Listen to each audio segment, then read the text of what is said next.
우리 다 같이 하나님의 말씀 마태복음 11장 28절에서 30절 말씀 읽겠습니다. 마태복음 11장 28절에서 30절입니다.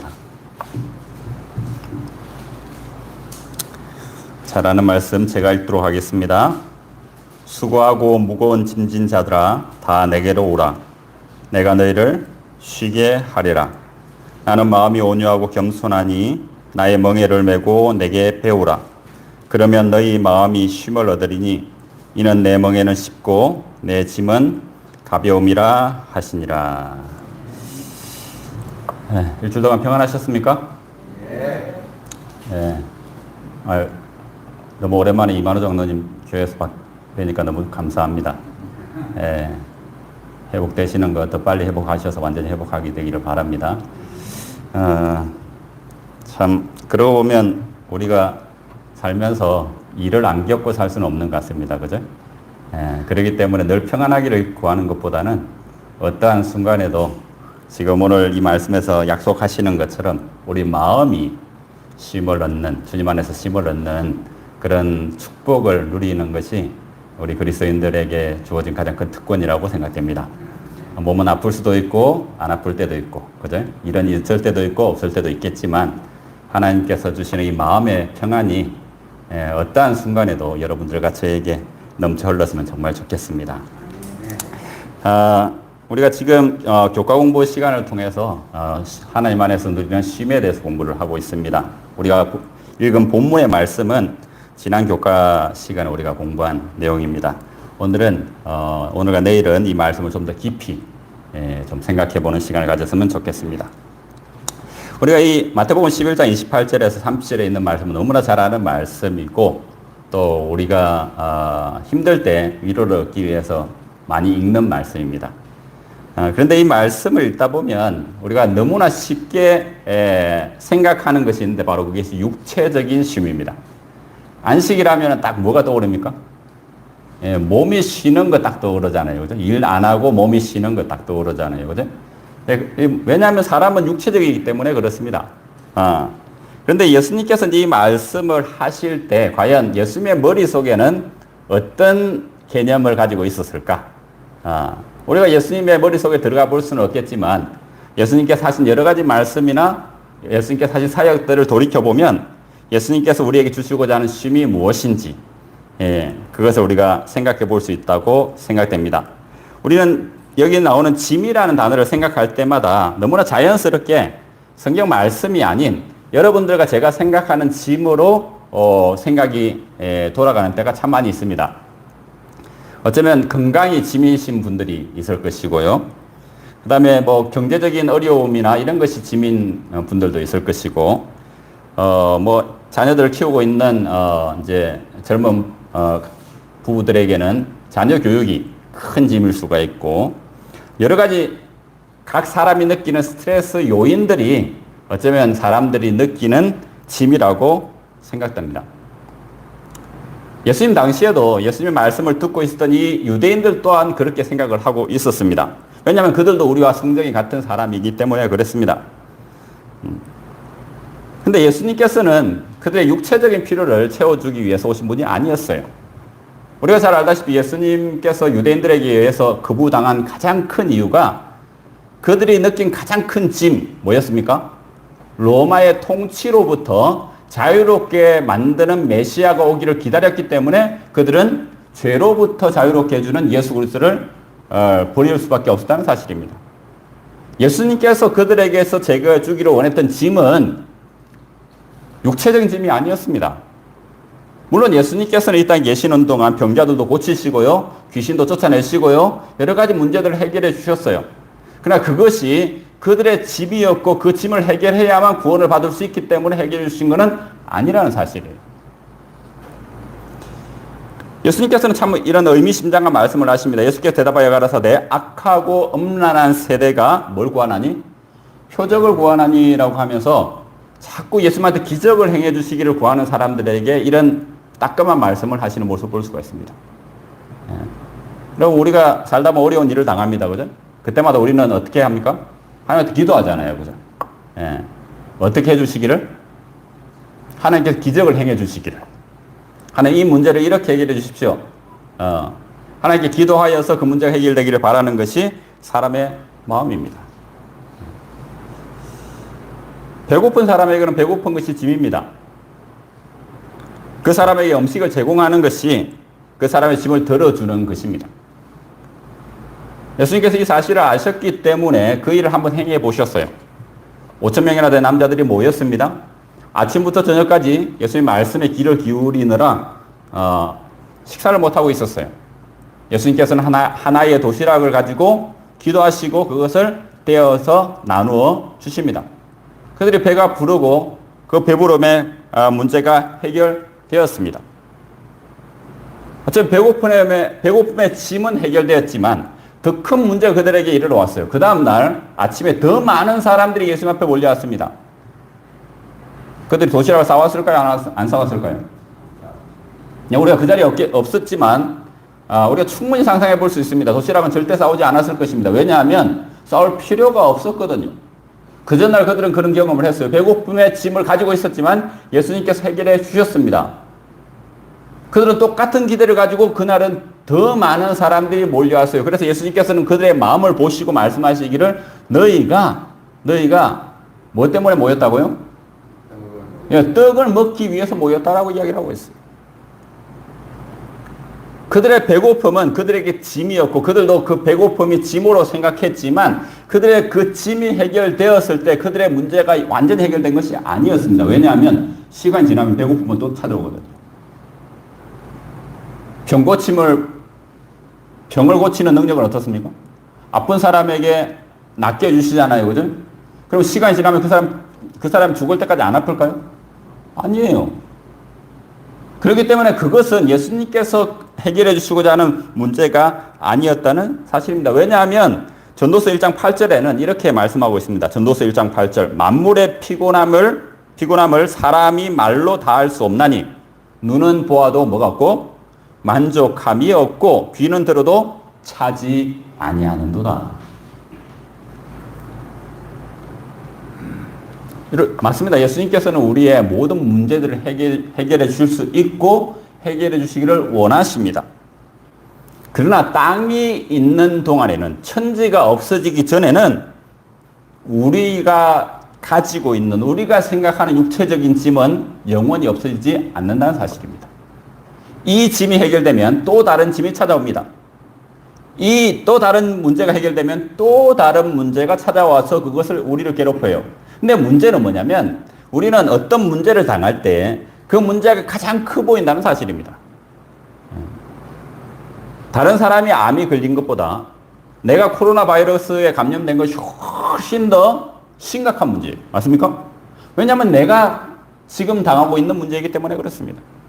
그렇기 때문에 예수님께서는 우리의 이런 육체적인 짐을 해결해 주시기 위해서 이 말씀을 하신 것이 아니라는 사실을 알 수 있습니다. 하나님께서는 죄지은 사람에게 이렇게 선고하시잖아요. 너희가 얼굴에 땀이 흘러야 먹을 것을 먹고 종신토록 수고하여야 그 소산을 먹을 것이다. 솔로몬은 말하기를 의인이 당하는 일을 악인이 당하기도 하고 악인이 당하는 일을 의인이 당하기도 하니 이도 헛되다라고 말씀하고 있습니다. 다시 말해 우리가 하나님의 뜻대로 잘 산다고 해가지고 아프지 않는 것 아닙니다. 사고 당하지 않는 것 아니에요. 우리는 생각할 때 하나님의 뜻대로 안 사는 사람들이 당해야 될 일들을 우리 또한 당한다는 사실입니다. 그러면 그리스도인들은 그 문제를 가지고 하나님한테 기도하죠. 하나님 해결해 주십시오. 하나님은 비록 해결해 주시기를 원하시고 해결해 줄 수 있는 능력도 있지만 그 해결해 주시는 것이 우리의 짐을 근본적으로 해결해 주는 방법이 아니란 사실 또한 아신다는 사실입니다. 이것을 우리는 오병이의 기적을 통해서 알 수가 있습니다. 그러면 성경이 말하는 예수님께서 말씀하셨을 때 무거운 짐이라고 한 것은 무엇일까요? 수고하고 무거운 짐진 자들아 다 내게로 오라라고 이야기하고 있습니다. 예수님께서 그 말씀을 하셨을 때 분명히 그 말씀을 듣는 유대인들은 무거운 짐을 지고 있었다는 사실입니다. 그들이 지고 있었던 무거운 짐이 무엇이었을까요? 여러분들은 지금 지고 있는 무거운 짐이 무엇입니까?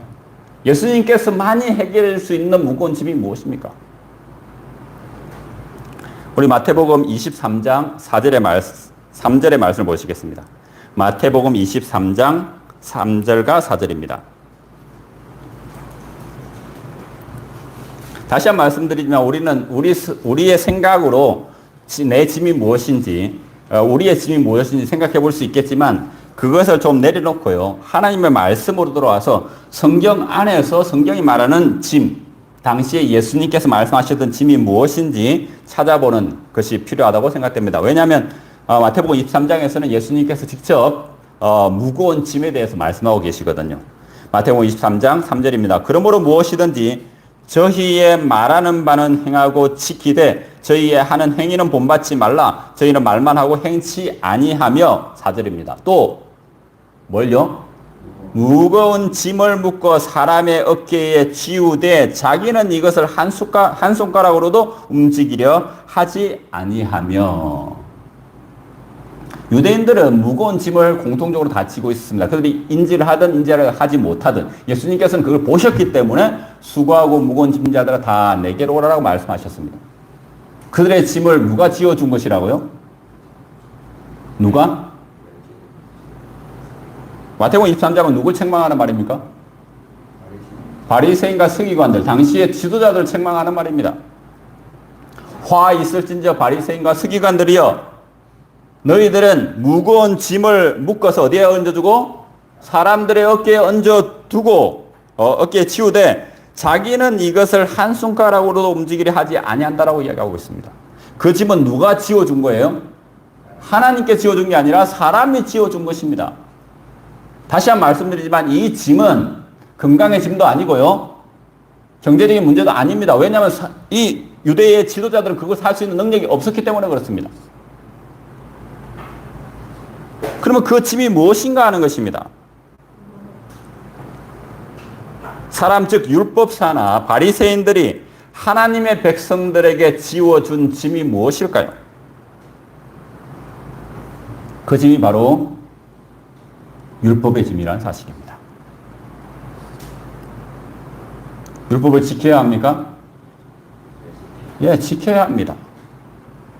그래서 예수님께서는 무거운 짐에 대해서 이야기하시기 전에 뭐라고 합니까? 저희의 말하는 바는 행하고 저희의 하는 행위는 본받지 말라. 저희는 말만 하고 행동하지 아니한다라고 말씀하십니다. 율법을 지켜야 한다는 사실, 유대인들이 그렇게 강조하던 율법 준수는 부인할 수 없는 진리입니다. 그거는 유대인들이 강조한 게 아니라요, 성경이 강조하고 있어요. 하나님께서 하나님의 종 모세를 통해서 수없이 강조하고 있고 신약시대에 와서까지도 강조하고 있는 아주 중요한 하나님의 명령입니다. 그래서 예수님께서도 내가 무엇을 하여야 영생을 얻으리까라는 율법사의 질문과 부자 청년 법관의 질문에 대하여 답할 때에 내가 생명에 들어가려면 계명들을 지키라라고 말씀하시면서 말씀을 시작하시는 것입니다.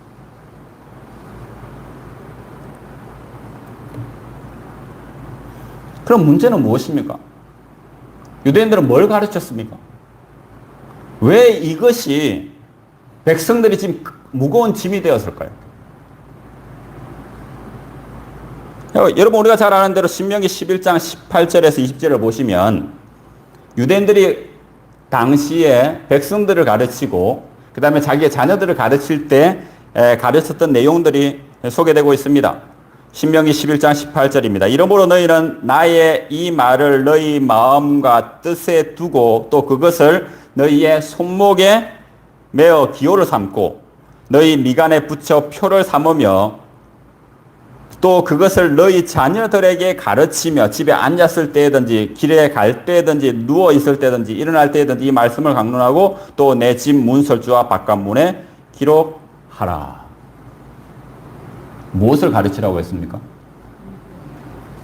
예, 신명기 11장 13절에 그 내용이 나옵니다. 내가 오늘날 너희에게 명하는 나의 명령을 너희가 만일 청종하고 너희의 하나님 여호와를 사랑하며 하여 마음을 다하고 성품을 다하여 섬기면 복을 받을 것이다 라고 이야기하면서 18절에서 20절에 너희들이 이렇게 하라라고 말씀하십니다.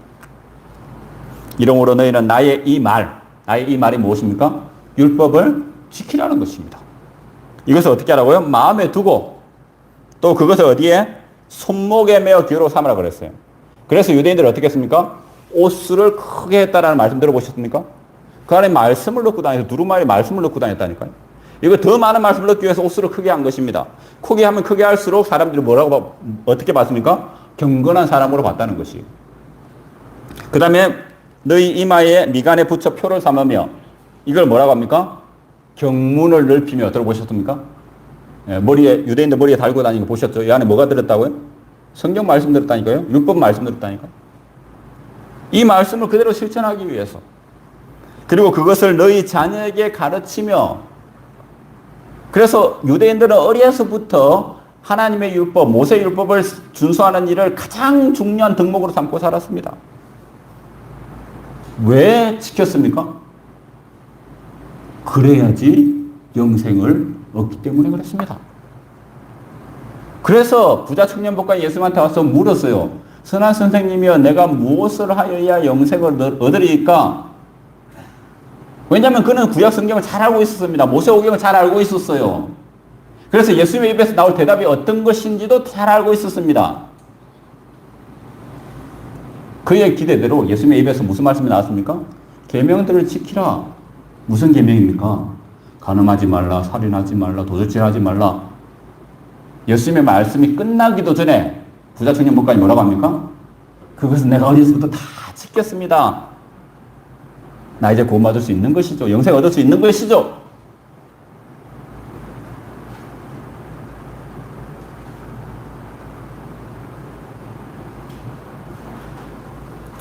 여러분, 이것은 율법사들의 가르치는 핵심이었습니다.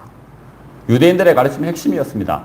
제7일 안식을 예수 재림교회에서 가르치는 핵심이 바로 율법을 지키는 것입니다. 그런데 이것이 왜 유대인들에게 짐이 되었는가 하는 것이에요.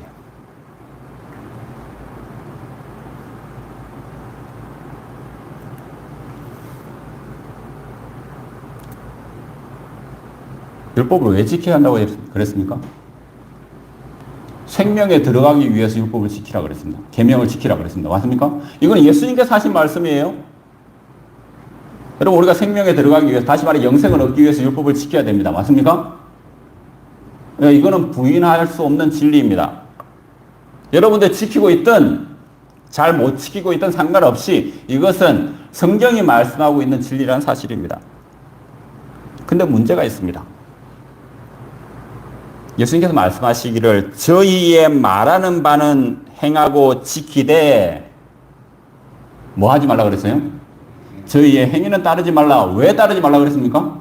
저희는 말만 하고 행동하지 않는다라고 말했습니다. 다시 말해 그들은 하나님의 율법을 가르치긴 했지만 그들이 율법을 지킨다고요, 안 지킨다고요? 지키지는 못했다는 사실이에요. 그럼 왜 그들이 율법을 지키지 않았습니까? 왜 바리새인과 서기관들 율법을 지키지 않았어요? 이것이 어떤 사람의 문제가 아니었습니다. 그죠?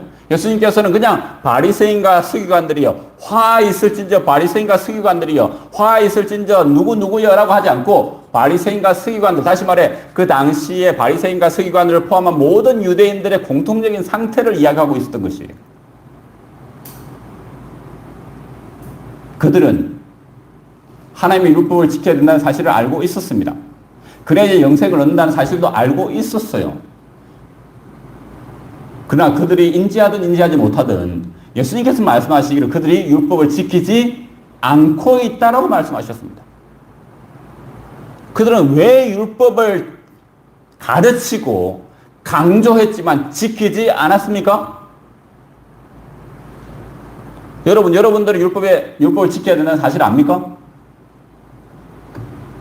지키고 있습니까? 잘 지키고 있습니까? 왜 안 지킵니까? 안 지키면 왜 안 지켜요? 여러분들이 대답하는 그 질문의 대답에 유대인들이 왜 율법을 안 지켰는지 대답이 똑같습니다. 왜 그렇습니까? 안 지킨 게 아니고 못 지킨 거예요. 근데 유대인들은 지킨다고 생각했습니까? 안 했습니까? 지킨다고 생각했어요. 율법사가 뭐라고 했습니까? 부자 청년 법관이 뭐라고 했습니까? 내가 어려서부터 이것들은 다 지켰습니다라고 이야기를 했어요. 근데 예수님께서 볼 때 그들은 지킨 사람이 아니었거든요. 그들은 왜 그런 생각을 하고 있었습니까?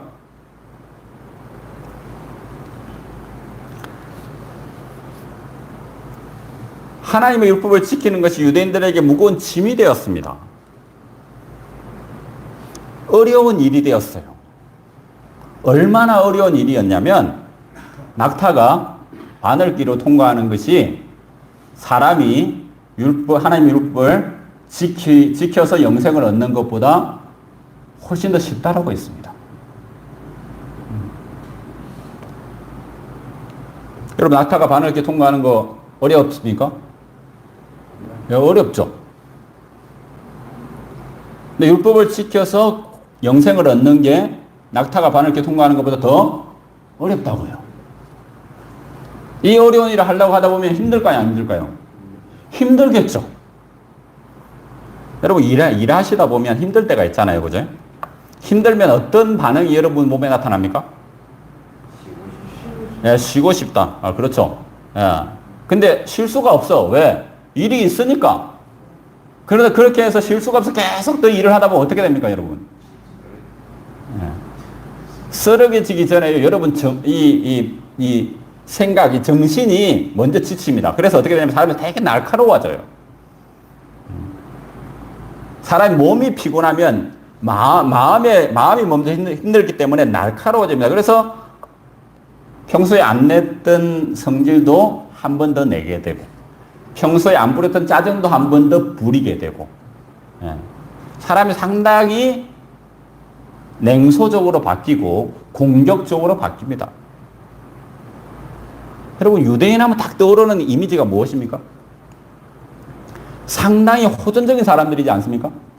누굴 만나도 뭐 하고 싶어요? 변론하고 싶어 하고, 트집 잡고 싶어 하고, 정죄하고, 무시하고, 이런 사람의 전형적인 사람이 바로 사도 바울입니다. 그러니까 예수님 만나기 전에 어떤 일에 열심을 내었어요? 그리스도인들을 잡아 죽이는 일에 열심을 내었다고. 왜 이렇게 공격적인 사람이 되었을까요? 여러분, 잘 생각해 보시기 바랍니다. 그들은 우리와 성정이 똑같은 사람이, 그들은 별종이 아닙니다. 똑같아요, 우리하고.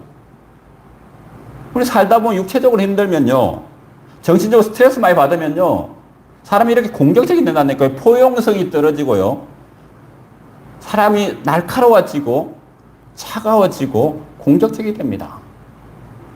유대인들이 왜 그렇게 공격적이었냐면 그들에게는 그들이 느끼지 못하는, 그들이 인지하지 못하는 무거운 율법의 짐이 그들의 어깨 위에 올려져 있었다니까요.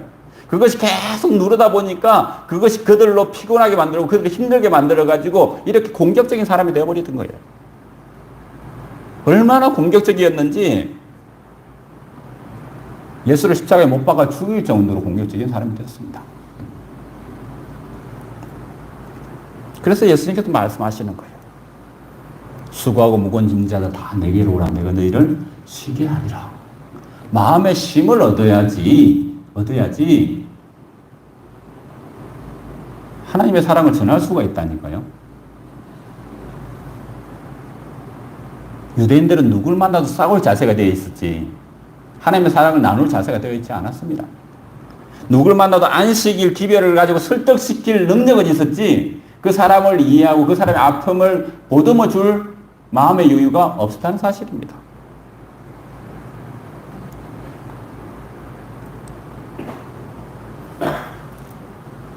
왜냐하면 그들이 해결할 수 없는 무거운 짐을 지고 있었기 때문에 그렇습니다. 이 짐은 그들의 지도자가 그들의 어깨 위에 얹어준 짐이었어요. 그 짐의 내용은 무엇이냐면 율법을 지킴으로 구원을 얻는다는 짐이었습니다. 우리가 소위 말하는 율법주의입니다. 여러분, 율법을 잘 지키면 구원을 얻을 수 있습니다. 하나님처럼 율법을 지키면 하나님은 구원 안 해주시고 못 베겨요. 그게 법이니까. 혹시 그럴 능력이 있으신 분들은 그렇게 하시기 바랍니다.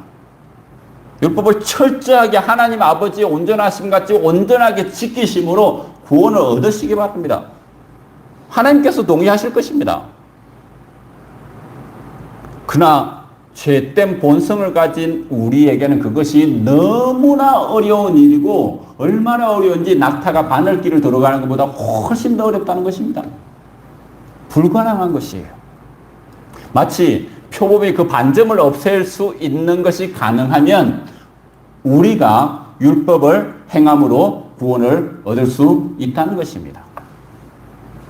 그럼 표범이 그 반점을 없앨 수 있습니까? 할 수 있을 수도 있습니다. 모르겠습니다. 면도를 다 해가지고 완전 그 틀을 다 제거하면은 어쩌면 반점이 없어 보일 수도 있을 것 같아요. 모르겠습니다. 그것이 어떤지 몰라도. 만약에 그렇게 없어졌다 쳐도 시간 지나면 틀이 또 나오고 틀이 나오면 똑같이 반점이 생깁니다. 어쩌면 우리가 느끼는 내가 율법을 지켰다라는 그 느낌은 바로 표범이 면도를 했을 때의 느낌이지 않을까 생각됩니다. 잠시 일시적인 현상인데 그것이 마치 이루어진 것처럼 느껴지는 거예요.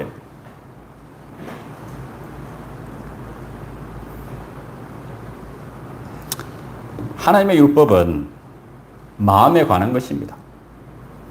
생각에 관한 것이에요.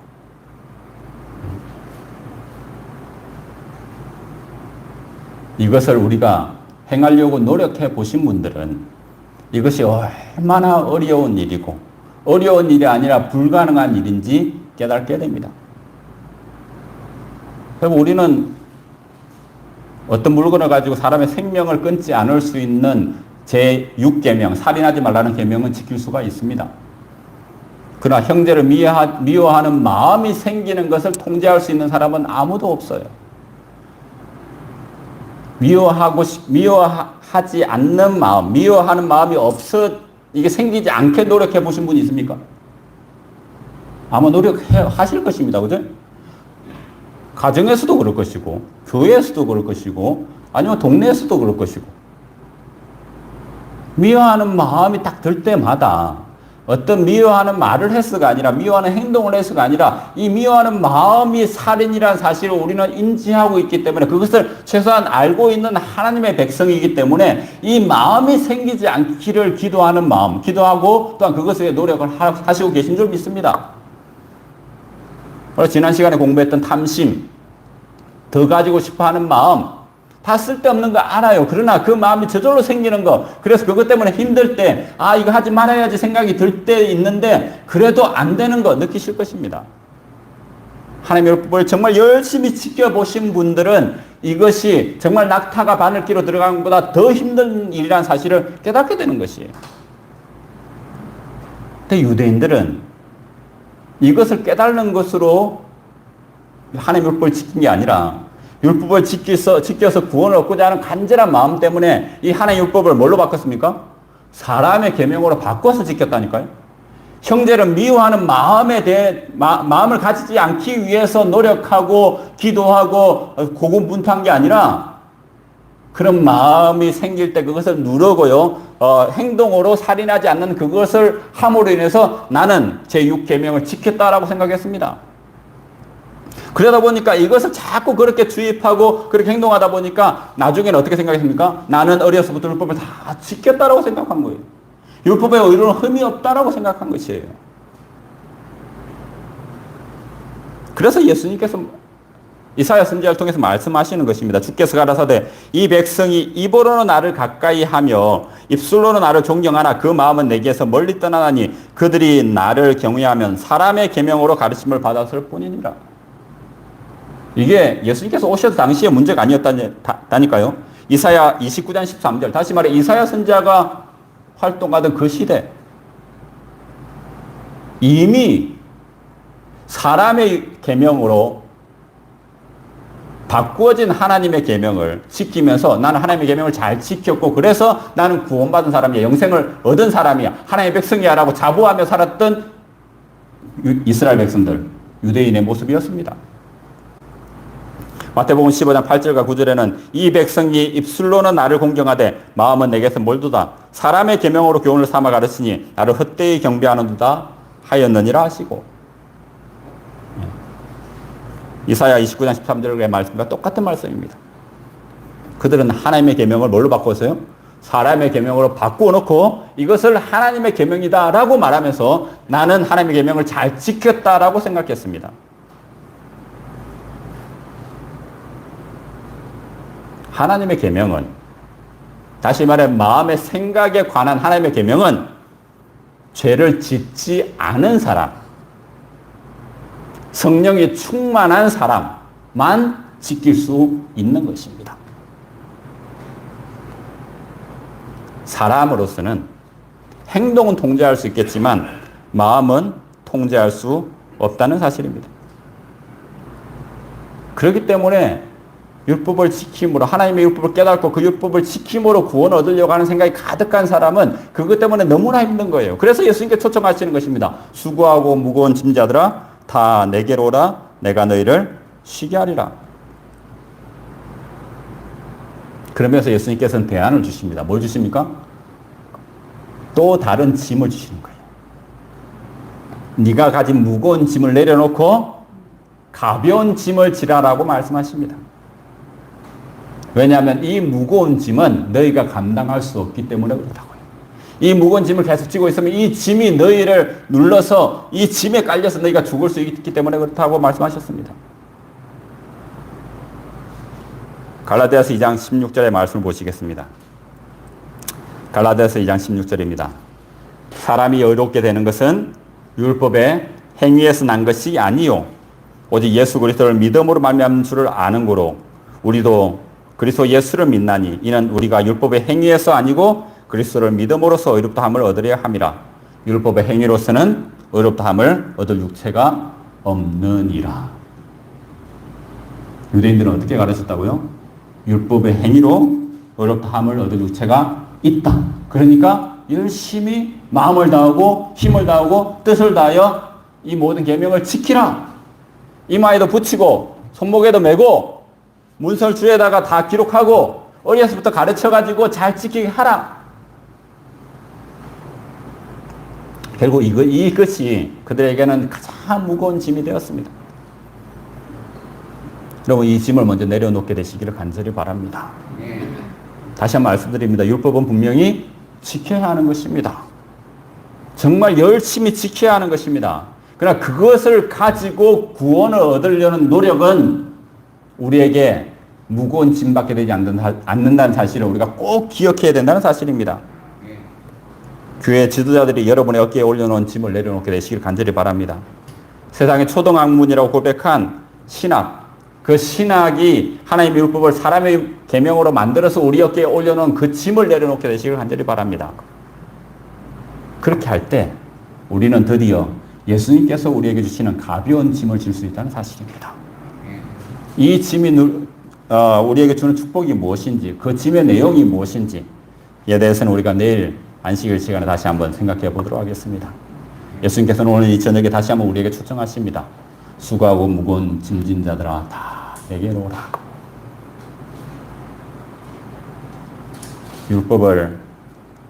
하나님의 율법을 하나님을 사랑하기 때문에 열심히 지키려고 하시는 여러분들, 여러분의 어깨에 있는 그 짐을 예수님 앞에 와서 내려놓게 되시길 간절히 바랍니다. 그리고 예수님께서 주시는 마음의 쉼을 누리는 행복한 안식이 되시길 간절히 바라면서 말씀을 마치도록 하겠습니다. 다 같이 기도하시겠습니다. 하늘에 계신 아버지 하나님, 지난 일주일 동안 저희들 잘 지키시고 이 저녁에 또 저희에게 아름다운 초청을 보내주셔서 감사합니다. 저희가 이 초청에 응하여서 저희의 무거운 짐을 깨닫고 또한 이 무거운 짐을 주님 앞에 내려놓을 수 있는 용기 허락하여 주시옵소서. 저희로서는 아무것도 할 수 없다는 사실을 저희가 말로 하는 것이 아니라 이제 주님 앞에서 행동으로 그리고 우리가 마음으로 그 일을 할 수 있도록 인도하셔서 주시는 안식일의 축복을 우리가 충분히 누릴 수 있는 우리 모두가 될 수 있도록 축복하여 주시옵소서. 예수님의 이름으로 간절히 기도합니다. 아멘. 고맙습니다.